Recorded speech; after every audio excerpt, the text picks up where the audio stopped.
5 ওয়াক্ত নামাজ পড়ে, মসজিদে গিয়ে আল্লাহকে সিজদা দেয়, আবার মাজারে যাইয়া ফিরের পায়ে সিজদা দেয়, এমন নামাজি 2-4 জন আমাদের এলাকায় নাই? আসেনি? নামাজও পড়ে, ফিরের পায়ে সিজদাও মারে।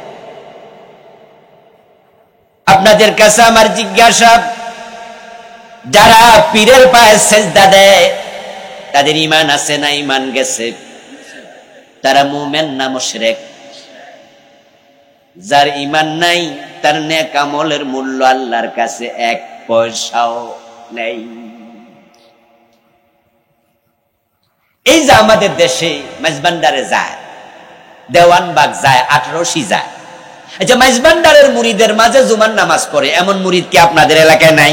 আমার তো চিনা জানা আছে যে দেওয়ানবাগের মুরিদ দেওয়ানবাগে গিয়েও নামাজ পড়ে, দেওয়ানবাগও মসজিদ আছে, আবার পীরের পায়ে সিজদা দেয়। যে লোকটা পীরের পায়ে সিজদা দিল এটা তো শিরিক। পীরের পায়ে সিজদা দেওয়ার সাথে সাথে তার ঈমান শেষ। যখন কোনো মানুষের ঈমান থাকে না তখন তার নামাজ, রোজা, হজ, যাকাত আমল নামাতে আর যোগ হয় না। আমাদের দেশে কাদিয়ানি নামে একদল লোক আছে না? ওদের কি মসজিদ নাই? আমরা নামাজ পড়ি প্রতিদিন কত ওয়াক্ত? কাদিয়ানি পড়ে কয় ওয়াক্ত? একবারে 5। ঢাকার বকশীবাজারে গেলে মাদ্রাসা বোর্ডের পাশে আপনারা কাদিয়ানিদের মসজিদ দেখতে পাবেন, সেখানে 5 ওয়াক্ত আজান হয়, 5 ওয়াক্ত নামাজ। আপনাদের কাছে আমার জানতে চাওয়া, বলুন তো কাদিয়ানিরা মুমিন না কাফের? যারা চুপ করে আছেন তারা এবার বলবেন, তারা শুদ্ধা বলবেন, কাদিয়ানিরা মুমিন না কাফের? যারা কাফের হয় তাদের কি আমল কবুল হয়? অথচ কাদিয়ানিদের মাঝে এই রমজানে 29টা রোজা রাখছে এমন কাদিয়ানিও আছে। সেও তো ভাবতেছে সে রোজাদার, সে নামাজি। প্রিয় ভাইরা, নেক আমল করলেই হবে না, নেক আমল গুলো কবুল হয় কিনা, আল্লাহ পর্যন্ত পৌঁছে কিনা, this is very important. 5 group মানুষ হাসরের ময়দানে আল্লাহর সামনে গেলে তারা দেখতে পাবে তাদের আমল নামা ঠিক এরকম সাদা, একবারে খালি। 5 গ্রুপ, তাদের আমল নামাতে কোনো নেকি নাই, সব বাদ। এই মানুষগুলো আল্লাহ তাআলাকে বলবে, আল্লাহ আমারে আপনি দুনিয়ার একবার ফাটান, এই 5 গ্রুপের ভিতরে আমি আমার নাম আর রাখবো না, আমি তাওবা করে ভালো হয়ে আবার ফিরে আসবো। আপনারা বলুন তো তাদেরকে আর পাঠানো হবে? কোন সম্ভাবনা আছে? সেদিন বুঝবেন, কিন্তু কোনো লাভ নাই। এবং তাদের মাঝে এমনও বলবে, ওয়াল্লাহি রাব্বিনা মা কুন্না মুশরিকিন। কোরআন মাজিদের আয়াত, আল্লাহ বলতেছে, তারা বলবে, ও আমার রব তোমার কসম, আমরা কোনো মুশরিক ছিলাম না, শিরিক করি নাই, আমরা কেউ মুশরিক না। তোমার ফেরেশতারা আমাদেরকে মুশরিকের তালিকায় নাম ঢুকায়া দিছে, তারা আমল নামায় শিরিক গুলো লিখেছে। ওয়াল্লাহি রাব্বিনা, আল্লাহ তোমার কসম, মা কুন্না মুশরিকিন, আমরা মুশরিক না।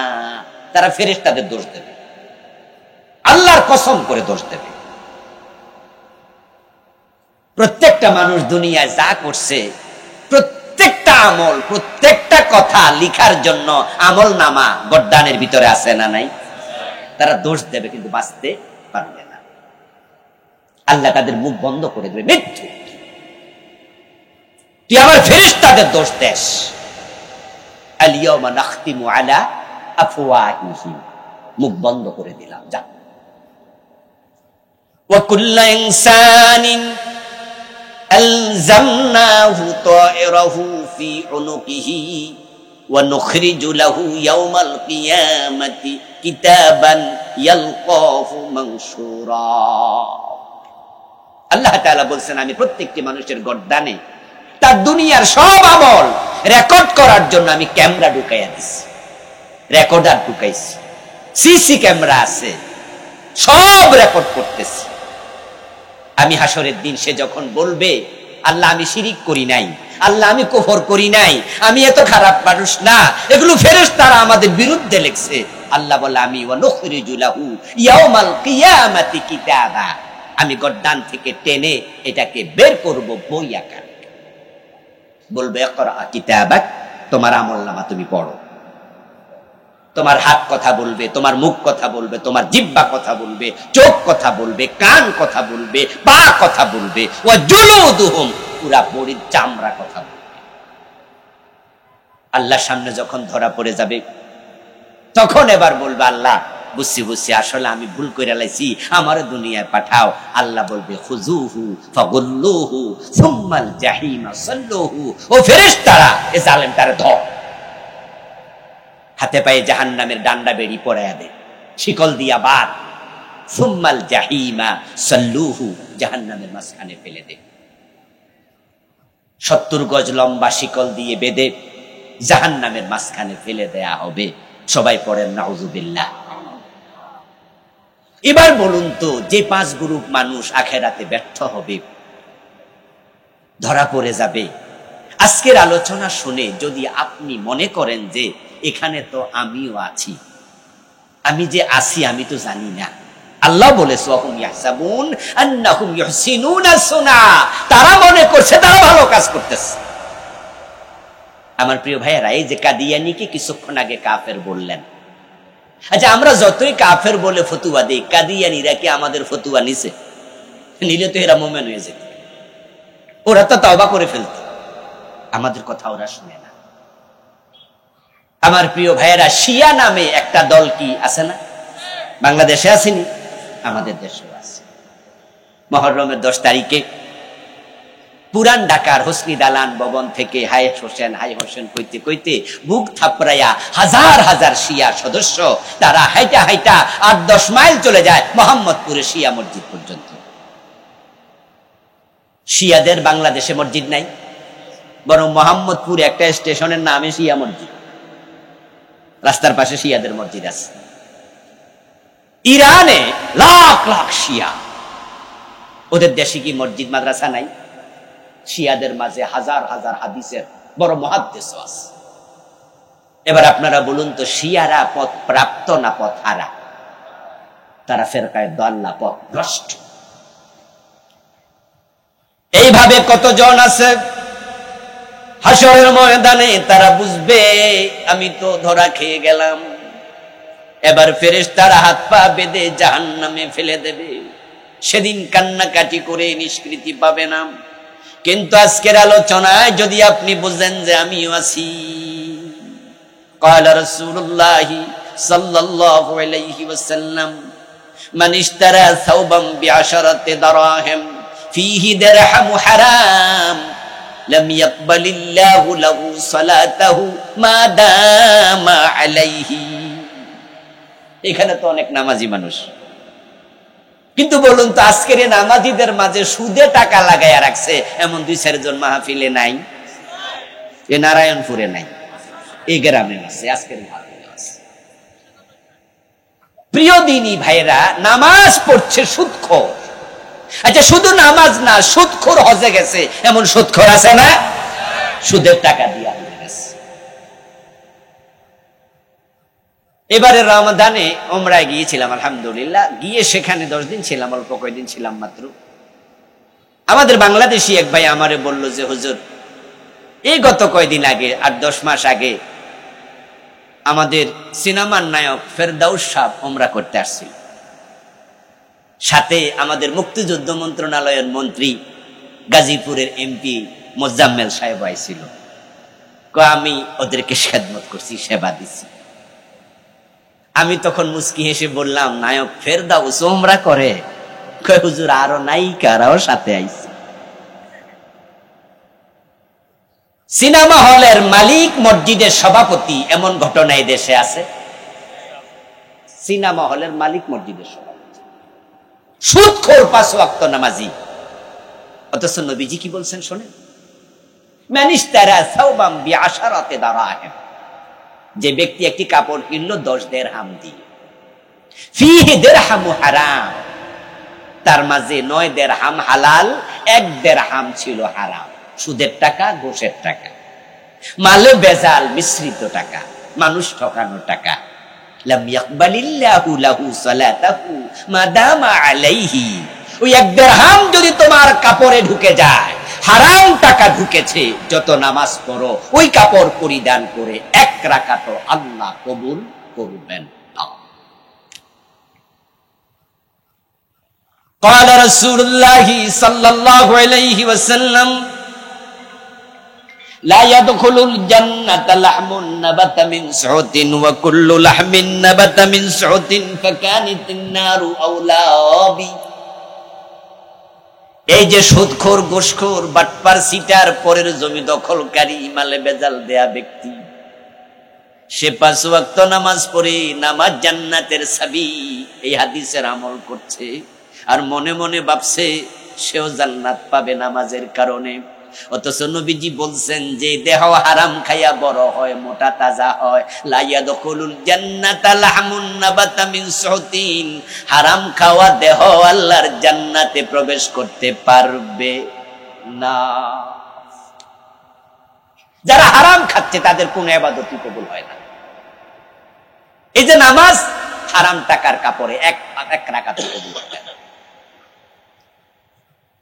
ذكر الرجل يطيل السفر أشعثا وأغبر ويمد يديه إلى السماء فيقول يا ربي يا ربي يا رب ومطعمه حرام ومشربه حرام وملبسه حرام وغذي بالحرام فأنى يستجاب لذلك رواه مسلم।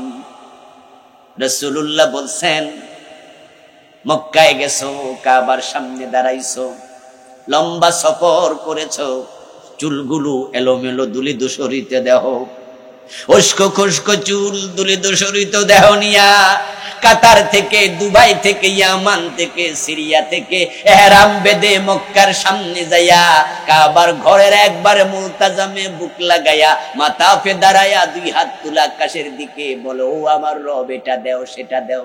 আর মনে মনে ভাবে এমন জায়গায় দাঁড়াইছি যেখানে কত নবীর পায়ের ধুলা লেগে আছে, এখানকার দোয়া আল্লাহ ফেরাবে না। রাসূলুল্লাহ উদাহরণ দেয়, যাকারার রাজুলা ইউতিলুস সাফার আশআসা আগবার। এক ব্যক্তি গেছে, রাসূল শিখাচ্ছে, বুঝাচ্ছে উম্মতকে, উদাহরণ শোনো। সে মনে মনে ভাবছে কাবার গিলাফের সাথে বুক লাগাইছি, কাবার দরজা হজরে আসওয়াদ পাথর, এর মাঝখানের জায়গাটার নাম মুলতাজাম, ওখানে বুক লাগাইয়া দোয়া করলে দোয়া কবুল হয়। যারা আপনারা উমরায় যান, হজে যান, একটু লক্ষ্য করে দেখবেন যে ওই জায়গায় কখনো ভিড় কমে না। এবং মাঝে মাঝে টেলিভিশনে কাবা শরীফের সিনারি দেখায়, দেখবেন যখন হাজী সাহেবরা মুত্তাওয়াফকারীরা নামাজে বসে যায়, তখন দেখবেন জায়গাটা খালি থাকে। 2-1 পুলিশকে দেখবেন বুক লাগাইয়া দাঁড়ায়া দাঁড়ায়া দোয়া করছে, তারাও চান্স কাজে লাগাচ্ছে, যেহেতু এখন হাজী সাহেবরা নামাজে খাড়াইয়া গেছে, আমি দোয়াটা কইরা লাই। মানুষ জানে এখানে দোয়া কবুল হয়। রাসূলুল্লাহ বলছে 2 হাত তুলে দোয়া করছে, আর মনে মনে ভাবছে এমন জায়গায় দাঁড়াইছি আল্লাহ দোয়া ফিরাবে না, অথচ মাতআমুহু হারামুন, তার পেটে আছে হারাম খাবার। সুদের টাকা দিয়া আঙ্গুর খাইছে, আপেল খাইছে, গোশের টাকা দিয়া চাল কিনছে, ডাল কিনছে, হারাম পেটে নিয়ে হজে গেছে, এমন হাজি নাই। ওয়ামাশরাবুহু হারাম, ও বেটা যে বিদ্যুতের বিল দিছে, ওই বিদ্যুৎ দিয়া পানি তুইলা পানি পান করছে, বিদ্যুতের বিলটাও ছিল হারাম। ওয়ামালবাসুহু হারাম, এবং তার যে হারামের কাপড়, গায়ের গেঞ্জি, গায়ের লুঙ্গি, জামা, এখানেও হারাম টাকা আছে। ফান্না ইউস্তাজাবু লিযালিক, এবার রাসূল বলছেন যে হারাম খায়, হারাম পরিধান করে, তার দোয়া কেমনে কবুল হবে?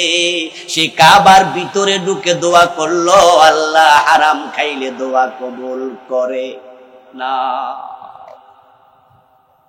ঠিক এখানে আজকে যারা আমার সামনে আছেন, হারামের সাথে সম্পৃক্ত যে আছেন, হাসরের ময়দানে আল্লাহর সামনে গিয়ে দেখবেন নামাজ রোজা কিচ্ছু আমল নামায় নাই। প্রিয় ভাইরা, যারা তাসবির দানায় সুবহানাল্লাহ সুবহানাল্লাহ তাসবিহ জপি, আমরা তাসবির দানাগুলো দেখি যে এখানে কত সুন্দর করে 99টা দানা সাজানো, লম্বাটা সহ 100। এই দানাটা যিনি গড়ছেন, যিনি দানাটা ঢুকাইছে রশির ভিতরে, আমরা তো মেয়েদের গলার ফুতিমালা তৈরি করি, আমরা যখন দানা ঢুকাই ওই রশির গিট্টু আগে দেই নাকি আগে ঢুকানো শুরু করি? যারা বোঝেন তারা জবাব দেন। কারণটা কি? কারণ আপনি জানেন যদি গিট্টু না দিয়া ঢুকাই তাহলে পরে কিন্তু দেখবো যে একটাও নাই, একসাথে 99টা। আগে যখন বন্যা হতো, আপনাদের এখানেও তো চমৎকার একটা খাল আছে, এখানে খাল ছিল, আমি তো সুপুয়া মাদ্রাসায় পড়ছি, আমার স্যার সামনে বসে আছে, মাঝখানে পড়ছি বিদায় ডাইকে আনি নাই স্যারকে, আমাদের শাহানে স্যার, আল্লাহ স্যারের নেখায়াত দান করুন, বলে না আমি স্যারের কাছে ক্লাস 6 থেকে ক্লাস 10 পর্যন্ত পড়েছি। এখান দিয়ে আমরা বর্ষাকালে বন্যার সময় যাওয়ার সময় দেখতাম কিছু জাল এইভাবে ফেলে রাখতো, জেলেরা মাছ ধরার জন্য পিছন দিয়া চাপ দিলে এভাবে জালটা উঠতো। এটার নাম কি? বেয়াল জাল। সারা রাত মাছ ধরতো এবং যে ডুলার মাঝে বেয়াল জালওয়ালা ডুলাতে মাছ রাখতো, ওই ডুলাটা গলা পর্যন্ত ভিজাইয়া রাখতো, লম্বা ডুলা, কারণ এতে করে মাছগুলো জীবিত থাকবে, সকালবেলা একটু দাম বেশি পাওয়া যায়। আচ্ছা বলুন তো, যদি এমন হয় যে ওই ডুলার তলাটা ভাঙ্গা, জেলে খেল করেনি, মাছও পেয়েছে ভালো, সারা রাত মাছ ধরেছে, ডুলার মাঝেই রেখেছে, সকালবেলায় ডুলাতে মাছ পাবে কয়টা? আমার প্রিয় ভাই, এর জন্য আগে মাছ নয়, আগে তুমি ডুলা যাচাই করো, কারণ ডুলা যদি ভাঙ্গা হয় মাছ কম পাইলেও লাভ নাই, বেশি পাইয়াও লাভ নাই, মাছ থাকবে না। এই জন্য মানুষ বলে জাল সেরা হলে চলে, ডুলা ভাঙ্গা হলে চলে না। জাল সেরা হইলো 2-4টা মাছ হয়তো পাইয়া যাইবা, কিন্তু ডুলা ভাঙ্গা হইলে একটাও থাকবে না। আমল সবাই সমান করবে না, কেউ কম করবে, কেউ বেশি করবে। এই রমাদানে সবাই রোজা রাখেনি, 2-4টা ভাঙছে, এমন লোক 2-4 জন হয়তো এখানেও আছে, সবাই তাহাজ্জুদ পড়েনি, কেউ কেউ তাহাজ্জুদ পড়েছে, কেউ আমরা পড়ি নাই, সবাই 20 রাকাত তারাবি পড়েনি, সবাই রমাদানও কোরআন খতম করেনি। ইবাদত সমান হবে না, যার যতটুকু হয়েছে ওইটুকু যদি নিয়ে আল্লাহর কাছে যাওয়া যায়, হতে পারে কম আমল ও নাজাতের উসিলা হবে, কিন্তু যদি ডুলা ভাঙ্গা থাকে আমল বেশি করেও লাভ নাই। 5টি অপরাধের সাথে জড়িত থাকলে আমল নামা হবে খালি। আমি শুরু করতে যাচ্ছি সে 5টির বর্ণনা, শুনতে রাজি আছেন তো? শুনবেন। কেন শুনবেন? অন্যকে খোঁটা দেওয়ার জন্য না। ও আর শুই না, যখনই আমি বলবো সুদখোরের বিরুদ্ধে, তখনই কেউ কেউ আছে এমনি চাওয়া শুরু করে, কই যে সুদখোর চাচা আইসি মিসাই। কারণ নারায়ণপুর গ্রামে কেডা সুদ খায় এলাকার লোকেরা তো চিনে, এজন্য হেরে খোঁজে যে এই ওয়াজটা আজকে হেল লাইকা, যদি নাও আসে সকালবেলা চা দোকানে বইয়া ওর নাম ধরে সমালোচনা করবে যে কালকা বাসার শেখ ওয়াজ কইরা গেছে, এই মিয়া তোমার জন্য করছে। অন্যকে খোঁটা দেওয়ার জন্য ওয়াজ শুনবেন না, নিজেকে খুঁজুন, নিজেকে খুঁজুন। আমার প্রিয় ভাইরা, 5 জন ব্যক্তি হতাশ হবে সেদিন, তাদের মন বড় খারাপ হবে, আল্লাহর সামনে গিয়ে তারা ব্যর্থ হবে। যদি আপনি দেখেন আপনার নাম সেখানে আছে, এবার বলুন তো তাওবা করার সুযোগ এখন আছে না নাই? গোরামি করবেন না, গোরামি করবেন না। আমার ওয়াজ কোরআন হাদিসের সাথে মিলায়া মিলায়া আমি করব, আর আপনিও বুঝবেন যে হাদিস থেকে কইছে, কিন্তু আপনি মনে মনে কইবেন যে হাদিস থেকে কইলো এই হুজুর মনে হয় ঠিক কয় না, আমার হুজুর ঠিক, আমারটা ঠিক।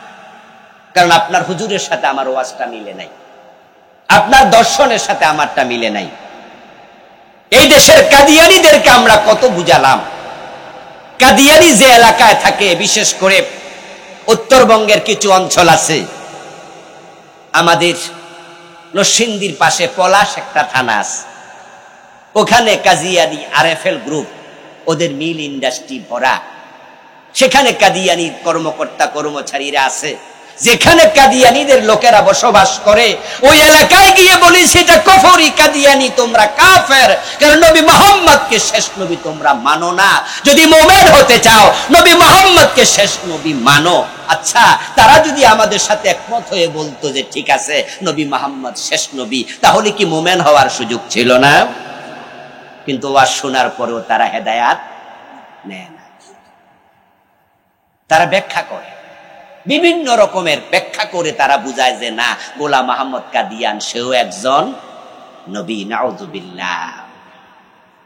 আমার প্রিয় ভাইয়েরা, যে মানুষগুলো পীরের পায়ে সিজদা দেয়, আমরা তাদেরকে কত করে বললাম এটা শিরক।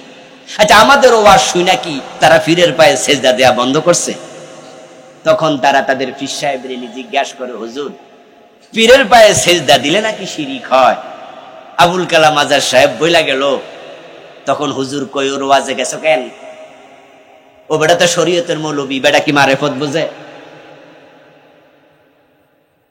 যদি পীরের পায়ে সিজদা দিলে, অন্যকে সিজদা দিলে শিরক হতো, তাহলে ফেরেশতারা যে আল্লাহরে সারা সিজদা আদম রেও দিল, ফেরেশতারা কি শিরক করে নাই? আরে আল্লাহ একমাত্র সিজদা পাবে, আল্লাহ ছাড়া কাউকে সিজদা দেয়া যাবে না, দিলে শিরক হয়। এটাই যদি ঠিক হতো তো মুশরিক হতো ফেরেশতারাও। ফেরেশতারা আদম আলাইহিস সালামকে সিজদা দিছে, এমন আয়াত কি আল্লাহর কোরআনে নাই? এবার কোরআন খুলে দেখাই দিছে, দেখো, ফাসাজাদাল মালাইকাতু কুল্লুহুম আজমাউন। ফেরেশতা সবাই মিলে আদমকে সিজদা দিছে। তো আদমরে সিজদা দিলে যদি শিরক না হয়, সুতরাং ফিরকে সিজদা দিল শিরক হবে না। এটার নাম সিজদায়ে তাজিমি। এটা হলো সম্মানের সিজদা। তারা সিজদাকে দুভাগে ভাগ করলো, আস-সাজদাতু লিল ইবাদা ওয়াস সিজদাতু লিত তাজিম। একটা হলো ইবাদতের সিজদা, আর একটা হলো সম্মানের সিজদা। যদি ইবাদতের সিজদা আল্লাহ ছাড়া কাউকে দেয় তাহলে শিরক হয়, সম্মানের সিজদা দিলে শিরক হয় না। তাই আদমকে ফেরেশতারা যে সম্মানের সিজদা দিছে, তোমরাও আমার মুরিদ, আমি তোমাদের পীর, আমাকে সম্মানের সিজদা দাও, এটা শরীয়তে জায়েজ নাই, মারেফতে জায়েজ আছে। এখন পীর সাহেবের ব্যাখ্যা শুইনা মুরিদ মুস্কি হাসি দিয়া কে, হুজুর এখনে না বুঝছি, আবুল কালাম আজাদ তো আজি বোঝে না।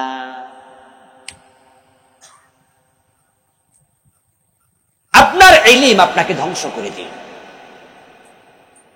আপনি কোরআন এবং হাদিস থেকে ইলম নেননি, আপনি শুধু ভণ্ড পীর থেকে নিয়েছেন। আপনার পীর আপনাকে জানাইয়া দিল আদমকে সিজদা দিছে, এই জন্য পীরকে দেয়া জায়েজ। আপনাদের কাছে আমার কিছু প্রশ্ন এই প্রসঙ্গে, বলুন তো, আদম আলাইহিস সালামকে ফেরেশতারা সিজদা দিল, এই খবর আবু বকর ওমর কি জানে না? এই আয়াত উনারা কি আমাদের পরে পড়ছে না আগে? এই আয়াত দলিল দিয়া যদি পীরকে সিজদা দেয়া জায়েজ হয়, নবী মুহাম্মাদের চেয়ে বড় পীর সাহেবকে, আবু বকর ওমর রাদিয়াল্লাহু তাআলা আনহুমার চেয়ে বড় মুরিদকে? আমার প্রশ্ন, এই আয়াতের দলিল দিয়ে নবী মুহাম্মদ কি নিজে সিজদা নিয়েছেন? সাহাবারা উনাকে সিজদা করেছেন? তো দলিল তুমি বুঝলা, রাসূল আর সাহাবারা বুঝলো না। আদম আলাইহিস সালামকে ফেরেশতারা সিজদা দিল। আদম আলাইহিস সালামকে বানানোর পরে উনাকে সিজদা দেওয়ার জন্য ফেরেশতাদেরকে অর্ডার করেছেন কে? আল্লাহ যখন কোন কাজের আদেশ করে, সে আদেশটা নফল না ফরজ। তাই ফেরেশতারা আদমকে সিজদা করছে।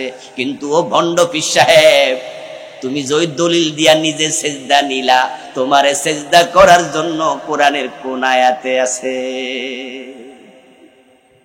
তো তুমি কোথারটা কোথায় লাগাইলা? ওটা তো আল্লাহর অর্ডার ছিল, কিন্তু তোমাকে সিজদাতে দিল, এটার অর্ডার কোথায়? প্রিয় ভাইয়েরা, এই জাতীয় ভুলভাল দলিল সামনে আসবে, আর আপনি আমাদের কথা শোনার পরেও পিছলে ছুটে যাবেন, তাহলে আপনি নিজের কপাল নিজে খাবেন। 5 ধরনের মানুষ হাসরের ময়দানে আল্লাহর সামনে গিয়ে ধরা পড়বে। 1 নাম্বার, যারা কুফরি করে। 2য়, যারা শিরিক করে। 3য়, যারা নেফাকে ইতিকাদি লালন করে। 4র্থত, যারা বেদাতের সাথে জড়িত হয়ে যায়। 5মত, যে মানুষগুলো হারাম খায়। আমার সামনে যারা বসে আছেন তাদের মাঝে কেউ শিরিক করছে। বাংলাদেশের মতো এত শিরিক পৃথিবীর অনেক দেশে কম। আরব বিশ্বে তো শিরিক নাই বললেই চলে। উপমহাদেশ ভারতে, পাকিস্তানে, বাংলাদেশে, ইরাক এবং ইরান অঞ্চলে শিরক সবচেয়ে বেশি। প্রিয় ভাইয়েরা, আমি শিরিক নিয়ে বই লিখেছি আরো কয়েক বছর আগে। আমার এই বইতে আমি বাংলাদেশে চলমান 29টা শিরিক লিখছি। আপনি পড়ে হয়তো অবাক হবেন যে বলে কি, হ্যাঁ, আমার দেশের সংবিধানের ভিতরে লিখিত শিরিক আছে, যেটা এই দেশের নেতারা মাইকে প্রচার করছে সব সময়। এই শিরিক আপনাদের ভিতরে রাষ্ট্রীয়ভাবে প্রমোট করে ঢুকাইছে। আমার দেশের পাঠ্যপুস্তকে শিরিক আছে, প্রাইমারির বাচ্চাদেরকে শিরিক শিখাচ্ছে। কোরআনে আল্লাহ তাআলা এই আশঙ্কার কথা 1450 বছর আগে বলছেন, ওয়া মা ইউমিনু আকসারুহুম বিল্লাহি ইল্লা ওয়া হুম মুশরিকুন। এই মানুষগুলোর অধিকাংশ আল্লাহকে বিশ্বাস করার পরেও মুশরিক হবে। সংবিধানের শিরিক, যেমন আমাদের দেশের নেতারা নির্বাচন যখন আসে মাইক হাতে নিয়ে তারা বলে জনগণ সকল ক্ষমতার উৎস। এটাকে সাংবিধানিক ভাষায় বলে সার্বভৌমত্বের মালিকানা, ইংরেজিতে বলে ল অফ সভরেনিটি। রাষ্ট্রের মালিকানা কার? বাংলাদেশের সংবিধানে ডক্টর কামাল লিখেছে, তার সংবিধান কমিটি সদস্যরা মিলে রাষ্ট্রের মালিকানা জনগণের। এই জন্য তারা বলে জনগণ সকল ক্ষমতার উৎস। অথচ আল্লাহর কোরআনে আল্লাহ বলে লিল্লাহি মা ফিস সামাওয়াতি ওয়া মা ফিল আরদ। জমিন এবং আকাশ এই সবটার মালিক কে? কুলিল্লাহুম্মা মালিকাল মুলক তাবারাকাল্লাযী বিয়াদিহিল মুলক ওয়া লাহু মা ফিস সামাওয়াতি ওয়াল আরদ। কোরআন মাজিদে ডজন ডজন জায়গা আল্লাহ বলছে মালিকানা আমার। আপনাদের কাছে আমার জিজ্ঞাসা, আল্লাহর কথার বাহিরে যদি কেউ কথা বলে ঈমান থাকবে না, চলে যাবে। জনগণ ক্ষমতার উৎস নয়, বরং কুলিল্লাহুম্মা মালিকাল মুলকি তুতিল মুলকা মান তাশা ওয়া তানজিউল মুলকা মিম্মান তাশা। ও নবী, আপনি বলুন, ও রাজাদিরাজ আল্লাহ, ক্ষমতার মালিক তুমি, তুমি যাকে চাও ক্ষমতা দাও, তুমি যাকে চাও ক্ষমতা ছিনিয়ে নাও। আল্লাহ চাইলে কাঙ্গাল রে ক্ষমতা দেয়, আবার ক্ষমতাওয়ালা প্রেসিডেন্ট প্রধানমন্ত্রীকে দেশ ছাড়া কইরা দেয়। আসলে ক্ষমতার মালিক কে? জনগণ ক্ষমতার মালিক। বিশ্বাস করলে ঈমান শেষ। এই লোকটা নামাজি হোক, হাজি হোক, গাজী হোক, ঈমান শেষ। আপনারা যখন হজ ওমরা করতে যান তখন তালবিয়া পড়েন না? তালবিয়ার শেষ শব্দ কি?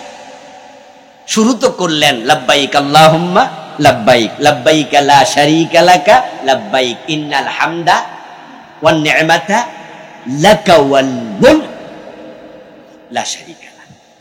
এই যে লাকা ওয়াল মুলক, বাংলা অর্থ হলো রাজত্ব শুধু তোমার। আগের শব্দগুলো দেখেন, ইন্নাল হামদা ওয়ান নি'মাতা লাকা, সেখানে লাকা শব্দটা আসছে পরে, কিন্তু আপনার রাজত্বের কথা যখন হয় তখন লাকা আসছে আগে। লাকা ওয়াল মুলক বলা হয়নি ওয়াল মুলকু লাকা। শব্দের স্টাইল চেঞ্জ হয়েছে, ঢং পরিবর্তন হয়েছে। এটাকে বালাগাতের পরিভাষায় বলে তাকদীমু মা হাক্কুহু তাখিরু ইউফিদুল হাসরা। যেই শব্দ পিছে হবে ওটাকে যদি আগে নেয়, যেই শব্দ আগে হবে ওটাকে যদি পিছনে নেয়, তখন এটা হাসরের ফায়দা দেয়। বাংলা অর্থ হলো লাকাওয়াল মুলক, রাজত্বের মালিক শুধু তুমি। রাজত্বের মালিক কে? ক্ষমতার মালিক কে?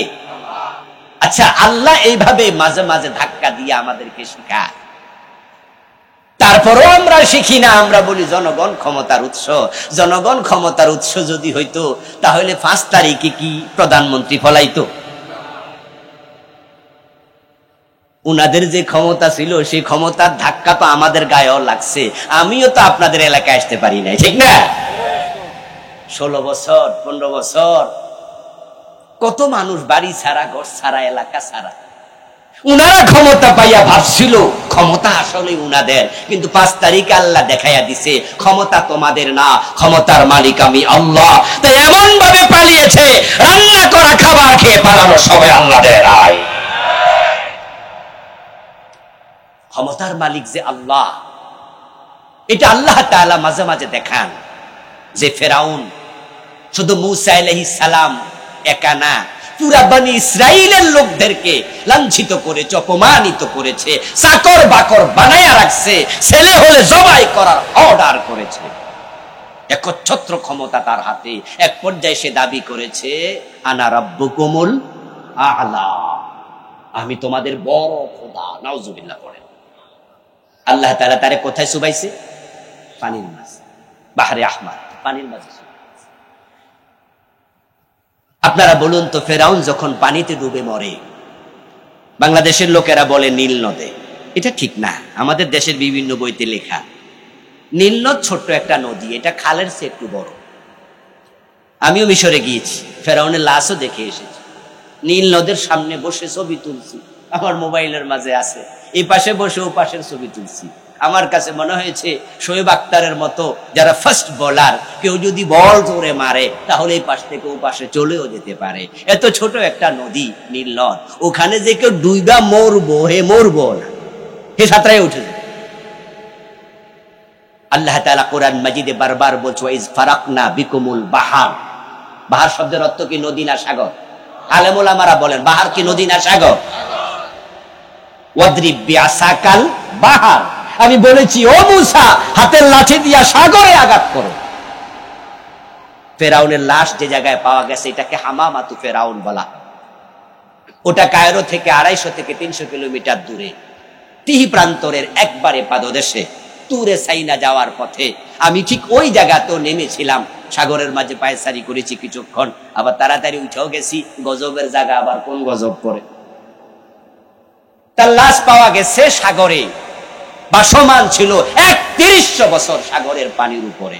আল্লাহ পৌঁছতে দেয় নাই, বলতে দেয় নাই, এটাকে হাঙ্গর তিমিকে খাইতে দেয় নাই। কোরআনে আল্লাহ তাআলা বলছে আমি তোমার দেহকে রেখে দেব। আল ইয়াউমা নুনাজ্জিকা বিবাদানিক লিতাকুনা লিমান খালফাকা আয়া। ও ফেরাউন, পানিতে ডুবালাম, চুবালাম, মারলাম, কিন্তু পৌঁছতে বলতে দেব না, রেখে দেব। পরবর্তী প্রজন্ম তোকে দেখে শিখবে। জালেমকে আল্লাহ ছাড় দেয়, ছেড়ে দেয়। আপনাদের কাছে আমি একটু জিজ্ঞাসা করবো, জবাব জানলে একটু উত্তর দেবেন। ফেরাউন যখন পানিতে ডুবে মরেছে তখন কি ঘুমে ছিল না সজাগ ছিল? একা ছিল না সৈন্য বাহিনী সহ ছিল? পদত্যাগ করেছিল না ক্ষমতায় ছিল? আল্লাহ দেখেন কত পাওয়ারফুল, মালিকানা যে তার, ক্ষমতায় রেখে সজাগ সচেতন অবস্থায়, সৈন্য বেষ্টিত অবস্থায় পানিতে ডুবাইছে। সবগুলো একসাথে শেষ। আল্লাহ বুঝায় আমি ধরলে সৈন্য বাঁচাইতে পারে না।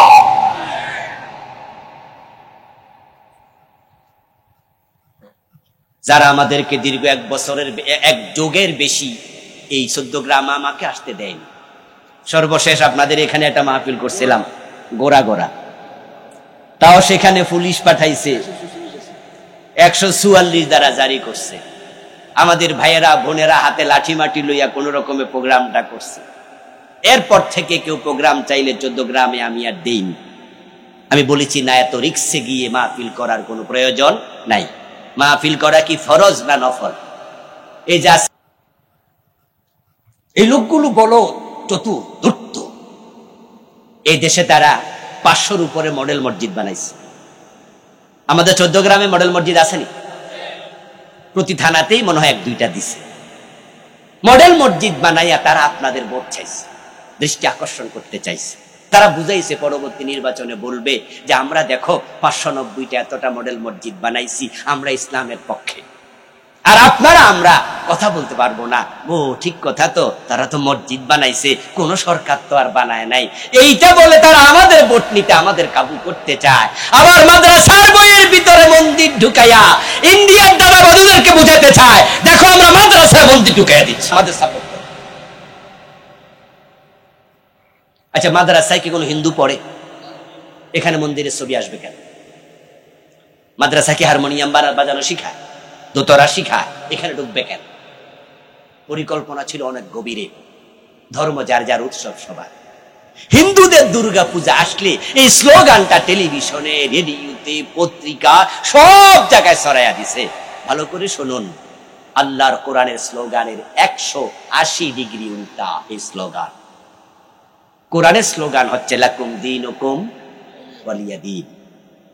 বাংলা অর্থ হলো তোমাদের ধর্ম তোমাদের, আমাদের ধর্ম আমাদের। দুইটা কি এক না আলাদা? তাহলে স্লোগান হবে ধর্ম যার, উৎসব তার। আচ্ছা, আমরা যখন কোরবানির ঈদে গরু জবাই করি, আপনাদের নারায়ণপুরও তো হিন্দু আছে, আছে না? এই নারায়ণপুর আমরা এই গ্রামে কিন্তু আমি লজিং ছিলাম। এই জন্য এই গ্রামের এই মাথা থেকে ওই মাথা পর্যন্ত কি আছে আমি সব জানি। ক্লাস 6-এর বছর আমি 1 বছরের মতো এখানে ছিলাম আপনাদের এলাকাতে। আচ্ছা বলুন তো, আপনাদের নারায়ণপুর গ্রামে আপনারা যখন গরু জবাই করেন, তখন কি কোনো হিন্দু কেমনে জবাই করেন দেখতে আইছে? কোনদিন আসে? আচ্ছা, দাওয়াত দিলে আসবে? যদি আপনাদের কারো বন্ধু বান্ধব হিন্দু থাকে, তাকে দাওয়াত দেন পাশের বাড়ি, যে আমরা কেমনে গরু জবাই করি একটু দেখতে আইসো। আসবে তো না। ওরে যদি গলায় গামছা লাগাইয়া টানেন, তাও রাম রাম কইয়া চিৎকার মেরে দেবে, আসবে না। তো ধর্ম যার যার, উৎসব সবার। তোমাদের দুর্গা পূজায় যদি আমরা যাইতে পারি, তাহলে আমাদের কোরবানির ঈদে তোমরা গরু জবে দেখতে কেন আসবে না? তখন হিন্দু ভদ্রলোক জবাব দেবে, তাদের ধর্মে গরু জবে নিষিদ্ধ, তাই ধর্মের প্রতি শ্রদ্ধা রেখে তারা গরু জবে করে না, দেখতেও আসে না। একজন হিন্দু তার ধর্মকে মূল্য দিল। এবার আপনাদের কাছে আমার প্রশ্ন, বলুন তো ভাইরা, আমাদের ধর্মে মূর্তি পূজা জায়েজ না নিষিদ্ধ? অল্প না বেশি? এটা ছোট হারাম না বড় হারাম? ইন্না শিরকা লাযুলমুন আযীম, শিরকের চেয়ে বড় কোনো গুনাহ নেই। তাদের ধর্মে গরু জবে নিষিদ্ধ, তাই তারা এটা দেখতে আসে না। তা আমাদের ধর্মে তো মূর্তি পূজা আরো বড় নিষিদ্ধ। আমাদের নেতারা কয় ধর্ম যার যার উৎসব। মাওলানা মহিউদ্দিন খান রাহেমাহুল্লাহ মাসিক মদিনার সম্পাদক ছিলেন। উনার নাম আপনারা অনেকেই শুনে থাকবেন, আল্লাহ জান্নাত নসিব করুক, বলেন আমিন। পুরান ঢাকায় উনার বাসা ছিল। একবার আমি উনার বাসায় একটি কাজে গেলাম। উনার বাসায় যাওয়ার পথে সিবা গলি দিয়ে ঢুকলাম, দেখি সেখানে ব্যানার টানানো, শারদীয় দুর্গা পূজার শুভেচ্ছা, নিচে লেখা আলহাজ আব্দুল জলিল। আলহাজ আব্দুল জলিল সাহেব কিছু শুভেচ্ছা দেয়, দুর্গা পূজার শুভেচ্ছা দেয়। আচ্ছা, পূজা করা হারাম না হালাল? ছোট হারাম না বড় হারাম? তো কিসের শুভেচ্ছা দিচ্ছেন? ভালো করে বোঝেন। একজন লোক মদ খায় না, আরেকজন মদ খায়। যে মদ খায় তাকে জিজ্ঞেস করা হলো, ভাই মদ খান কেন? সে মাথাটা নিচু করে বলল, ভাই হ্যাঁ আসলে খারাপ লোকের সাথে মিশতে মিশতে সঙ্গ দোষে নষ্ট হয়েছি, আপনি দোয়া করেন আমি যেন মদ আর না খাই। শরীয়তের মাসালা হলো লোকটা কাফের না, মদ খাওয়ার পরেও অনুভূতি আছে এটা অপরাধ, তাই সে ফাসেক। কিন্তু আরেকজন মদ খায় না, উনার সামনে আপনি বললেন যে এই এলাকার যুবকেরা মদ খাইয়া খাইয়া নষ্ট হয়ে যাচ্ছে, সে বলল মিয়া থাকে রাখেন তো, ওই ফোলাফান খায় কিছু, যৌবনে কিছু খায়। যে লোক জীবনে মদ খায় নাই কিন্তু যৌবনে কিছু খায়, এই কথা বললো সাথে সাথে কাফের। কারণ যে মদ খায় সে কিন্তু মদের সাপোর্টার না, সে অনুতপ্ত। আর যে খায় না সে সাপোর্ট করেছে, তাই সে কাফের হয়ে যাবে।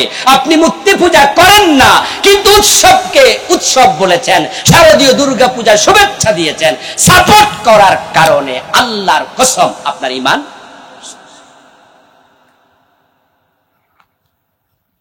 আমার প্রিয় ভাই, আমাদের দেশে ইত্তেফাক পত্রিকা সহ কিছু পত্রিকা আছে, মাঝে মাঝে দেখবেন রাশিফল প্রকাশ করে অর্ধ পৃষ্ঠা ব্যাপী। মুসলমানের সন্তান রাশিফল বিশ্বাস করে। রাশিফল দেখে পত্রিকা উল্টায় কয়, দেখতো দেখতো দেখতো আমার কিন্তু তুলা রাশি। কি লিখছে? তো লেখা আছে তুলা রাশিওয়ালাদের আগামী সপ্তাহ ভালো যাবে, ব্যবসায় বরকত হবে, এই হবে সেই হবে। মুস্কি হাসি দিয়া বলে মাশাআল্লাহ, তাহলে সামনের সপ্তাহ বিয়া করলে ভালো বউ পাওয়া যাবে, সামনের সপ্তাহ ভালো যাবে। ঈমান সাথে সাথেই আপনি বুঝলেন না ঈমান যে চলে গেল, আপনি শিরিক ছিলেন না। আমি 29টা লিখেছি, কয়টা বলবো? 5টা অংশ তো আলোচনা করতে হবে, সময় তো অনেক দূর গড়িয়ে যাচ্ছে। প্রিয় ভাইয়েরা, কেন ঈমান চলে গেল? কারণ আগামী 1 মিনিট পরে কি হবে একমাত্র জানে কে। শিরিক হলো তাহা আল্লাহর যাহা নিজস্ব সম্পদ, আল্লাহর যাহা নিজস্ব অর্জন, আল্লাহর যাহা নিজস্ব বলয়, এখানে অন্যকে শামিল করার সুযোগ নাই, করলেই এটার নাম শিরক। গায়েবের মালিক কে? অথচ আমাদের দেশে হাতে রেখা দেখানোর জন্য গণকের কাছে চলে। মা বলেছে ছেলেকে পাসপোর্ট জমা দেবে মালয়েশিয়া যাওয়ার জন্য, বাজান পাসপোর্ট ভিসাওয়ালার কাছে জমা দেওয়ার আগে একটু ঢাকা যা, টাকাও দিবি, পাসপোর্টও দেবি, ভিসা যদি না লাগে তাহলে তো বেটা টাকাও ফিরাই দেবে না, ফেস লাগাইয়া দেবে। এসে ভালো একটু যাই না, এত ভিসাটা লাগবে কিনা। ছেলে বলে মা ভিসা লাগবে কিনা কার কাছে জানবো? কেন? টেলিভিশনে দেখেছি বসুন্ধরা শপিং মলে বাবা লিটন দেয়ান বসে আছে, অতীত ভবিষ্যৎ ভূতপূর্ব তিনি সবই জানে। হিন্দুর কাছে পর্যন্ত হাত দেখায় এমন মুসলমান আছে না নাই? এই সানসিরি উরুস হয় না? ছোটকালে তো উরুস আমিও গেছি, আপনারাও তো অনেকে গেছেন। বিভিন্ন জায়গায় ফিরিদের উরুস হয়, এগুলোতে যাবেন না, যাওয়া ঠিক না। কিন্তু সেখানে গিয়ে দেখেছি উরুসের মাঝে টিয়া ফাঁকি নিয়ে বসে আছে, কিছু ইমবেলাপ নিয়া। ওই টিয়া ফাঁকি ছেড়ে দিলে ইমবেলাপে কামড় দিয়া বের করে, তারপরে এবার সেখানে সিটি লেখা আছে 5 লাইন 4 লাইন 6 লাইন, ওখানে পড়া শোনায়। আর উনি মনে মনে কয় এই যে আমার তাকদীর, আস্তাগফিরুল্লাহ, তোমার তাকদীর তো লৌহে মাহফুজে ওই টিয়া ফাঁকির ইমবেলাপে।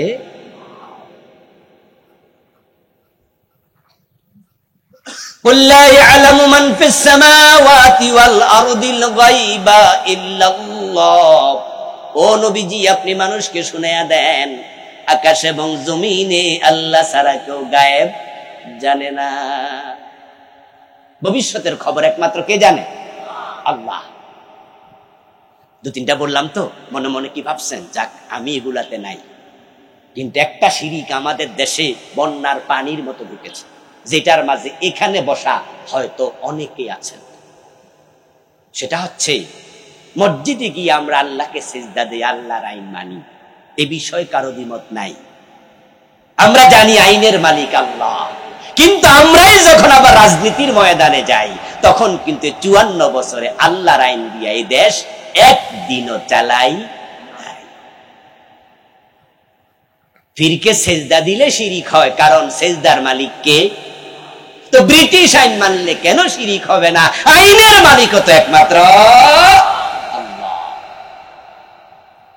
কোরআনে আল্লাহ বলছে ইনিল হুকমু ইল্লা লিল্লাহ, আল্লাহ ছাড়া কারো আইন চলবে না। আলা লাহুল খালকু ওয়াল আমর, সাবধান, সৃষ্টি যার, আইন চলবে শুধুই তার। 54 বছরে আল্লাহর আইন দিয়ে দেশ চালালেন না। প্রিয় ভাইরা, কিছুক্ষণ আগে কাদিয়ানির প্রসঙ্গে বলেছিলাম, তাদেরকে সবাই মিলে কাফের বললেন। কি অপরাধ তাদের? অপরাধ শুধু একটা, তারা নবী মুহাম্মদকে শেষ নবী মানে না। মুহাম্মদুর রাসূলুল্লাহ সাল্লাল্লাহু আলাইহি ওয়াসাল্লাম শেষ নবী, এই মেসেজটা আল্লাহর কোরআনে আছে কিনা? আছে, আছে। কয়বার আছে? অনলি ওয়ান, একবার। খাতামান নবিয়্যিন একবার আছে শুধু। আমার প্রিয় ভাই, আল্লাহ তাআলা নবী মুহাম্মদকে শেষ নবী বললেন। কাদিয়ানীরা কোরআনের এই মেসেজ অস্বীকার করলো, তাই তাদের ঈমান শেষ। ইবলিস শয়তান কাফের, এ নিয়ে আমাদের কারো দ্বিমত নাই, কারণ সে আল্লাহর একটি অর্ডার লঙ্ঘন করেছিল। আল্লাহ বলেছে আদমরে সিজদা করো, ইবলিস করে নাই। ইবলিস কাফের, আল্লাহর একটা আইন মানে নাই, শেষ ঈমান। অঙ্কের মতো আর কি, কাফের হইতে বেশি কিছু লাগে না। অনেকে মনে করে কোরআন শরীফ যারা মানে না তারা কাফের। হ্যাঁ, কোরআন যারা মানে না তারা নিশ্চয়ই কাফের। কোরআন পুরাটা মানে না, কাফের। 30 পারা মানলো, বাকি 30 পারা মানে নাই, সে কি? অধিকা কাফের। কাফের অর্ধেক হয় না, পুরাই কাফের। কেউ যদি বলে 29 পারা মানি, 1 পারা মানি না, সে কি? অধিকা কাফের, সে পুরা। যদি কেউ বলে 113 সূরা মানি, 1 সূরা মানি না, সে কি? যদি কেউ বলে 1 অক্ষর মানি না, সেও কাফের। হওয়ার জন্য পূর্ণ কোরআন অস্বীকার করা দরকার নাই, কোরআনের 1 অক্ষর অস্বীকার করলে ঈমান শেষ। কাদিয়ানী মানে না 4 অক্ষর, খা আলিফ তা মিম, খাতামান নবিয়্যিন, 4 অক্ষর মানে না, ঈমান শেষ। শয়তান আদমরে সিজদা দাও, কয় না মানি না, ঈমান শেষ। আল্লাহ বলছে সোর ধরে হাত কাটো, 54 বছর একদিনও মানেন নাই। আল্লাহ বলছে জেনা করলে 100 বেত লাগাও, 54 বছরের বাংলাদেশে একদিনও মানেন নাই। নবীজি বলছেন মদ পান করলে 80 বেত লাগাতে হবে, 54 বছরে কয়দিন মানছে? আলা লাহুল খালকু ওয়াল আম, আল্লাহ বলে সৃষ্টি যার, আইন চলবে শুধুই তার। 54 বছর ব্রিটিশ আইনে বাংলাদেশ চলছে, একদিনও মানেন না আল্লাহর আইন। তো শয়তান মানে না একটা, আমরা মানি না কয়টা? কয়টা মানেন? আত্মসমালোচনা। যদি আপনি মুমিন হতে চান, কুফর থেকে শিরক থেকে বেরিয়ে আসতে চান, কুফর এবং শিরক গুলোকে চিহ্নিত করুন। আমি কুফর নিয়ে আলাদা একটি বই লিখেছি, আমার লেখা মোট 7টা বই আছে আলহামদুলিল্লাহ। ঈমান, কুফর ও নিফাক, এই বইতে আমি 60টা, আপনার 56টা, 60টা থেকে 4টা কম, 56 কুফরই লিখেছি। কত কুফর বাংলাদেশ! হাশরের ময়দানে আল্লাহর সামনে যাওয়ার পরে যখন আপনি দেখবেন যে আপনি কুফরিতে আছেন, শিরকে আছেন, নিফাকে ইতিকাদিতে আছেন, আর আপনি বলবেন যে আল্লাহ এগুলো যে কুফর শিরক আমি তো জানি না। প্রিয় ভাইরা, না যাই না বিষ খাইলে অসুবিধা আছে কি? আমরা যখন বাসায় কীটনাশক ওষুধ এনে রাখি, ক্ষেতের মাঝে দেব, বাজার থেকে কিনে আনছি, তখন বাসার টেবিলের উপর রাইখা হাত ধুইতে গেছেন, আপনার ছোট্ট নাতি ও বেটা এটারে শরবত মনে করছে, অথবা মনে করছে এটা সিরাপ, অথবা মনে করছে এটা জুস, খাইয়া লাইছে, না বুঝা মরবে না? না বুঝা খাইলেও মরে। এই বিদ্যুতের হাত দিলে শক হয়, মানুষ মরে যায়। কেউ যদি না যায়, নাও হাত দেয়, মরবে না? আপনি জানেন না, কেন জানলেন না? অনেকে আছে খুব বুদ্ধিমান, দেখবেন চা দোকানে বসে গল্প করে, টেবিলে থাপ্পড় দিয়া কয় হুজুররা জানেও বেশি, হুজুরদের হিসাব হইব, আর আমরা জানিও কম। বাহ, কি সুন্দর থিওরি! হাশরের ময়দানে আল্লাহকে বলে দেবেন যে আল্লাহ আমি জানি না, আর আল্লাহ বলবেন ঠিক আছে যাও জান্নাতে ঢুকে যাও। এত মাগনা, অথচ ইলম শিখা জানা নফল না ফরজ। এটা ফরজে আইন, তলাবুল ইলমি ফরিদা আলা কুল্লি মুসলিম। কোনটা নিফাক, কোনটা কুফর, কোনটা শিরক? রাসূলুল্লাহ সাহাবী ঈমান এনেছে রাসূলের হাতে, কিন্তু তার কলবে নিফাক ঢুকেছে। আব্দুল্লাহ ইবনে উবাই সাহাবী হতে পারে নাই, ঈমান আনার পরেও তার অবস্থান হবে জাহান্নামে সবার নিচে, কারণ তার ঈমানটা আল্লাহ পর্যন্ত পৌঁছে নাই। আব্দুল্লাহ ইবনে উবাই যখন মারা যায়, নবীজি তার জানাজার নামাজ পড়ায়। সহিহ বুখারীতে এসেছে, তার মৃত্যুর পরে তার ছেলে রাসূলকে গিয়ে বলে, ইয়া রাসূলুল্লাহ, আমার বাবা তো কেমন মানুষ ছিল আপনি জানেন, আমিও জানি, একটু জানাজার নামাজটা যদি আপনি পড়াইতেন, আল্লাহুম্মা গফিরলি হাইয়িনা ওয়া মাইয়িতিনা ওয়া শাহিদিনা, এই দোয়া যদি আপনার পবিত্র জবান দিয়ে আসে, আমি আশা করি আল্লাহ ক্ষমা করে দিলেও দিতে পারে।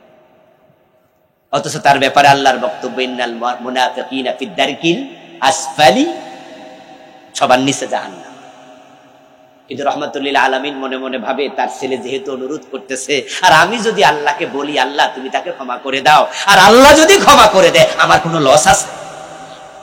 ওকে যাও যাও, বাড়ি যাও, তোমার বাবারে গোসল দাও, আমি আসতেছি। আল্লাহ হাবিব রওনা দিলেন।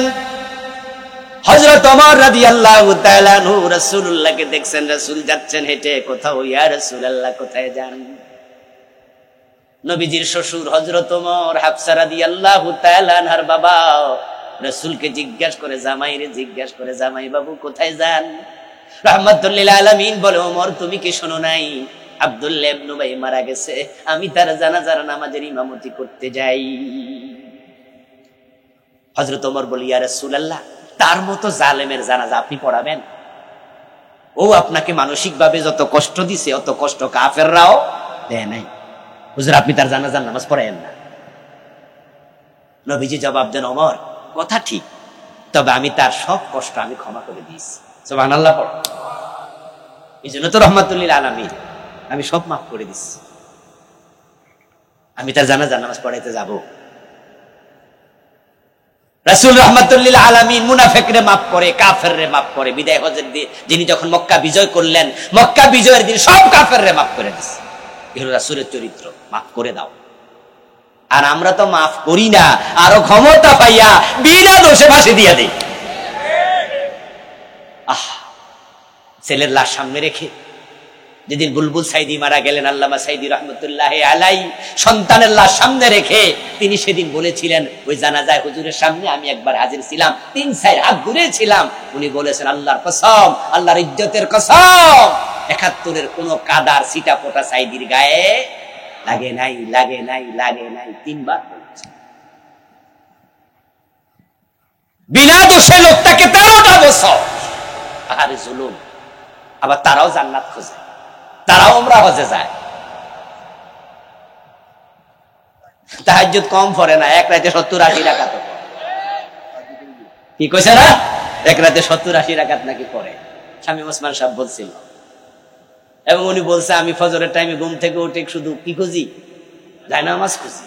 ওরে বাবা, কত বড় বেগম রোকেয়া, রাবেয়া বসরি। প্রিয় ভাই, রাসূলুল্লাহর সাথে উম্মতের দাবি দিয়ে জান্নাতে যাওয়া যাবে না। রাসূলের চরিত্র নিজের জীবন অর্জন।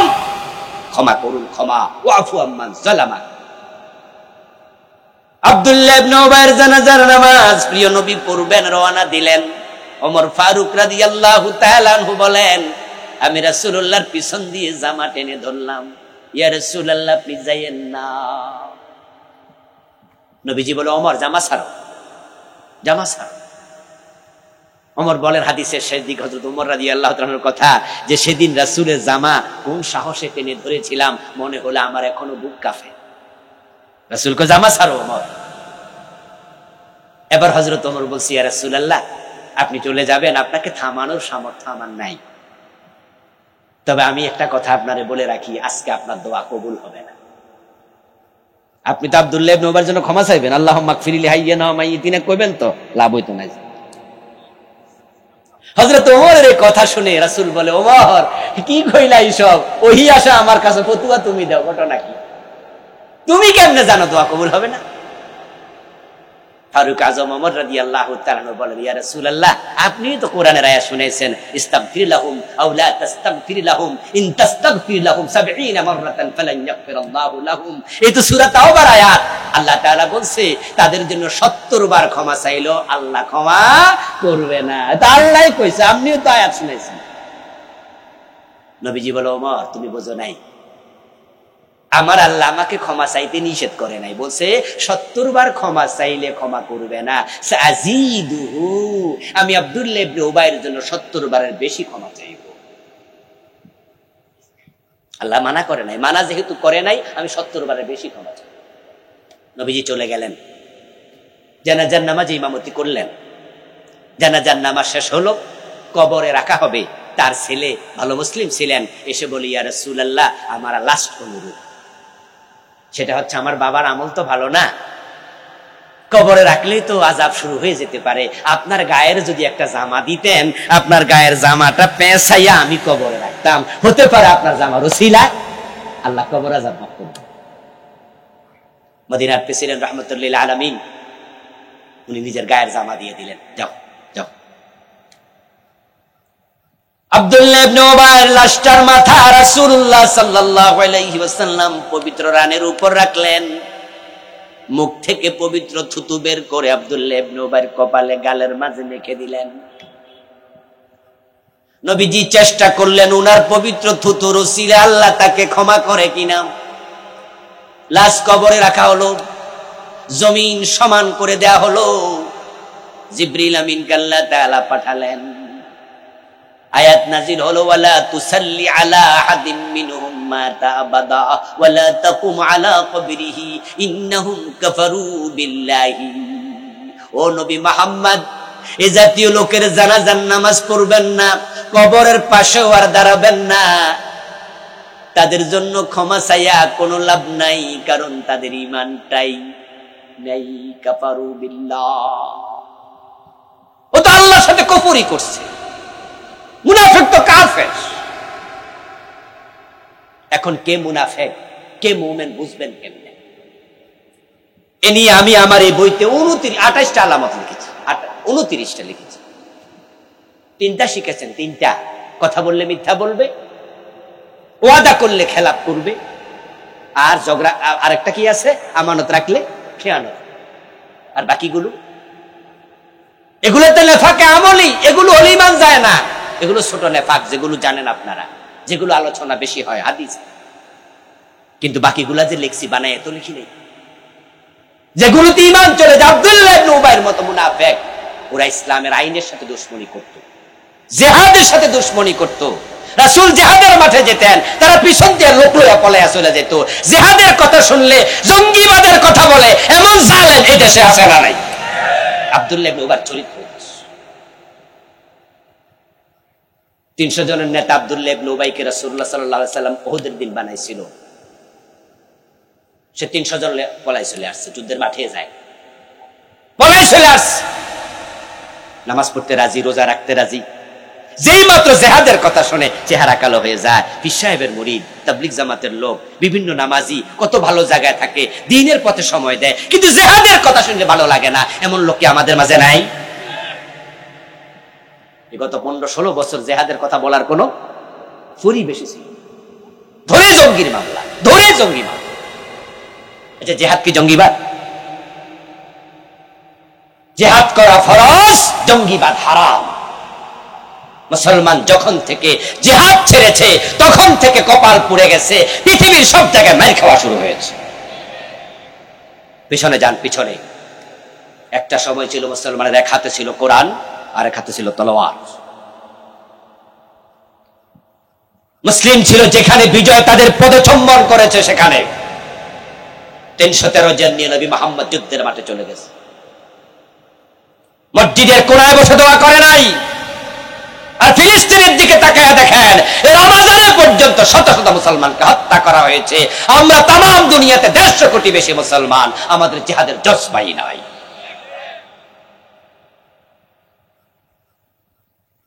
ফিলিস্তিনের চারিপাশে মুসলমান,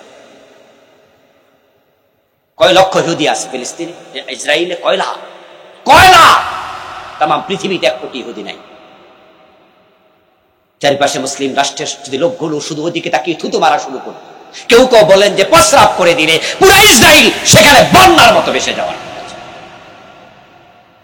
সৌদি আরব, কাতার, কুয়েত, ইয়ামান, সিরিয়া, বাহরাইন, সেখানে আমাদের সব পাশেই তো মিশর। পাকিস্তানের কাছে পরমাণু অস্ত্র আছে, তুরস্কের কাছে সজ্জিত সৈন্য আছে, সৌদি আরব, কাতার, দুবাইয়ের কাছে কোটি কোটি টাকা আছে, 250 কোটি 150 কোটি মুসলমান আছে। এরপর ফিলিস্তিন লোকেরা মার খায় শুধু একটা কারণে, জিহাদের মনোভাব এখন মুসলমানের মাঝে আর। যারা জিহাদ থেকে পিছিয়ে যায় তারা নেফাক, তাদের অন্তরে নেফাক ঢোকে। নবীজি বলছেন, মাল্লাম ইয়াগসু ওয়া লাম ইউহাদ্দিস বিহি নাফসাহু ফামাতা আলা শাওবাতিন মিনান নিফাক। যে ব্যক্তি জিহাদ করেনি, জিহাদ করার মতো অন্তর তৈরি করেনি, সে মুনাফিকের একটি শাখার উপর মৃত্যুবরণ করবে। আর বেশি দূরে নয়, ইমাম মাহদী হযরত ঈসা আলাইহিস সালাম আগমনের সময় এসে যাচ্ছে। খুব বেশি দূরে আছে তা মনে হয় না। হযরত ঈসা আলাইহিস সালাম আকাশ থেকে নামবেন ফেরেশতার কাঁধে ভর করে। ইমাম মাহদীর আত্মপ্রকাশ ঘটবে। শামের কোন মসজিদের বারান্দা অপেক্ষা করতে থাকবেন। হযরতে ইমাম মাহদী ঈসা আলাইহিস সালাম তারা দুজন এসে জিহাদের ডাক দেবেন দাজ্জালের বিরুদ্ধে। দাজ্জালের প্রকাশ ঘটবে। সেখানে আকাশ থেকে নামার সময় নবী ঈসা একজন সঙ্গী সাথে নিয়ে আসবে না, মুজাহিদরা আগেই তৈরি থাকবে। জিহাদের ঘোষণা আসবে, যুদ্ধের মাঠে চলে যাবে। জিহাদের চিন্তা যাদের অন্তরে নাই, নবী ঈসার সঙ্গী তারা হতে পারবে না। এই জন্য জিহাদের চিন্তা অন্তরে লালন করা হচ্ছে ঈমান, এর সাথে দ্বিমত করা হচ্ছে নিফাক। এই যে নিফাক গুলো চিহ্নিত করেন, হারাম গুলো চিহ্নিত করেন। সুদে টাকা লাগাইয়া হারাম খাইয়া জান্নাত খুঁজেন। আমি তো আশ্চর্য হই, কারণ সুদ খেলে ৭৩ গুনাহ, সবচেয়ে ছোটটাই হলো মায়ের সাথে। কিসের জান্নাত খুঁজছেন? কিসের জান্নাত খুঁজছেন? من أكل درهم ربا وهو يعلم أنه أشد من 36 زنا। 1 টাকা সুদ খেলে 36 বার জিনার গুনাহ। প্রিয় ভাইরা, 5টার মাঝে আরেকটা হচ্ছে বেদাত। বাংলাদেশে বেদাত আসেনি? বেদাত গুলো চিহ্নিত করবেন। বেদাত নিয়ে আমি আলাদা একটি বই লিখেছি, বাংলাদেশে চলমান 38টা লিখছি। 38 বেদাত ঢুকে গেছে ইবাদতের নামে। ইবাদতের নামে ঢুকেছে। রাসূল জিকির শিখিয়েছেন, জিকিরের শব্দ শিখিয়েছেন, ডিজাইন শিখিয়েছেন, কিন্তু এখন আমরা ডিজাইন চেঞ্জ করছি, শব্দ চেঞ্জ করছি, এমন ভাবে জিকির করছি যেগুলো ইসলামে নাই। ঢোল বাজাচ্ছে, তবলা বাজাচ্ছে, জিকিরের সময় লাপাচ্ছে, জিকির করতে করতে গাছের আগায় বাঁশের আগায় উঠে যাচ্ছে। নবীজি সাল্লাল্লাহু আলাইহি সাল্লাম শিখিয়েছেন ইবাদতের ডিজাইন কি হবে, স্টাইল কি হবে। মান হাদাসা ফি আমরিনা হাদা মা লাইসা মিনহু ফাহুয়া রাদ। রাসূলের ডিজাইনের স্টাইলের বাইরে যাবেন, সেটা বাদ। বেদাত গুলো চিহ্নিত করবেন। বেদাতি যদি হয়ে যায়, বেদাতির নামাজ, রোজা, হজ, যাকাত কিছু কবুল হয় না। বেদাতি রাসূলুল্লাহ শাফাত পাবে না। হাউজে কাউসারের পানি থেকে বঞ্চিত হবে। রাসূল তাদেরকে হাউজের পানি পান করতে দেবেন না। আল্লাহ তাআলা আমাদেরকে কুফর, শিরক, নিফাক, বিদআত, হারাম এই 5টি মৌলিক পরিত্যাজ্য আমলকে পরিত্যাগ করার তৌফিক দান করুন। সবাই বলুন আমিন। প্রিয় ভাইরা, আমার লেখা বইগুলো ড্রাইভার সাহেবের কাছে আছে, গাড়িতে, রাস্তায়। আমি রাসূলুল্লাহ জীবনী নিয়ে লিখেছি একটি বই, আখিরাত নিয়ে লিখেছি, সালাত নিয়ে লিখেছি, বিভিন্ন সাবজেক্ট আছে, পরিবার নিয়ে। যাওয়ার পথে যাদের পক্ষে সম্ভব ড্রাইভার সাহেবের সাথে কথা বলে নিবেন, পড়বেন, মানুষকে পড়াবেন। আজকের এই মাহফিলকে আল্লাহ নাজাতের ওসিলা বানিয়ে দিন। বলুন আমিন। আমরা সংক্ষেপে একটু দোয়া করব। সভাপতি সাহেবের কোনো কথা থাকলে তিনি বলবেন, তারপরে দোয়া করে বিদায় নেবেন ইনশাআল্লাহ। আমার প্রিয় ভাই কামরুল ভাই।